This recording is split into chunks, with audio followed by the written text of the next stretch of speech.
இது பார்த்திங்கன்னா Monday morning vlog தான். புதினா நான் வந்து வாங்கியிருந்தேன். அதை கிள்ளிட்டு இந்த காம்புங்களை ஒரு கிளாஸில் வாட்ரு ஊற்றி ஒரு நாள் விட்டு ஒரு நாள் மாற்றி இந்த மாதிரி போட்டு வச்சுருந்தேன். உங்களுக்கு வேர் விட்டு அதில் இலையும் வரும், அதுக்கு தான் நான் போட்டு வச்சுருந்தேன். சபீனா வந்து வாங்கியிருந்தேங்க. அது வந்து என் ஹஸ்பண்ட் சொன்னார் அது உள்ள ஒரு ஸ்க்ரப்பர் இருக்கும்னு சொல்லிட்டு. நான் சொல்லியிருந்தேன் இல்லை அதெல்லாம் இருக்காது அப்படி. சரி ஓப்பன் பண்ணி பார்ப்போன்னு பார்த்தா உண்மையாலுமே அது உள்ள ஒரு ஸ்க்ரப்பர் இருந்ததுங்க. ஏன்னா ஒரு சிலதில் வரும், ஒரு சிலதில் வராது இல்லையா? ஸோ அதனால தான் நான் சொல்லியிருந்தேன்.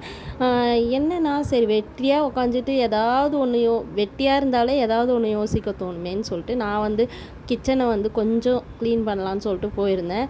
சமையல் வேலை இல்லையான்னு பார்த்தா நம்ம முந்தின நாள் சண்டேன்றதுனால மீன் குழம்பு வச்சுருந்தோம், அதோடு விட்டாச்சு. நிறைய பேர் வீட்டில் இது நடக்கும்னு நினைக்கிறேன். தம்பிக்கு பார்த்திங்கன்னா பீட்ரூட் சாதம் கிளறி கட்டி ஸ்கூலுக்கு அனுப்பியாச்சு. நான் அதோடு விட்டாச்சு. சரி கிச்சனை வந்து கொஞ்சம் தொடச்சி க்ளீன் பண்ணுவோன்னு சொல்லிட்டு பண்ணிகிட்டு இருந்தேன். சைட் பை வீடும் வந்து நம்ம க்ளீன் இந்த டெலிவரிக்கு அப்புறம் வர பீரியட்ஸ் பெயின் இருக்குது பாருங்கள், அதோட இந்த வீட்டு வேலையும் இருக்குது பாருங்கள். அப்போ தான் நம்ம வந்து அம்மாவை வந்து யோசித்து பார்க்குறோம், அவங்களுக்கும் இப்படி தானே இருந்திருக்கும் அப்படின்னு சொல்லிட்டு. அந்த மாதிரி தாங்க இப்போல்லாம் ஏன்டா பீரியட்ஸ் வருதுன்னாலே பயமாக இருக்குது. உங்களுக்கு எப்படின்னு சொல்லுங்கள். பாய்.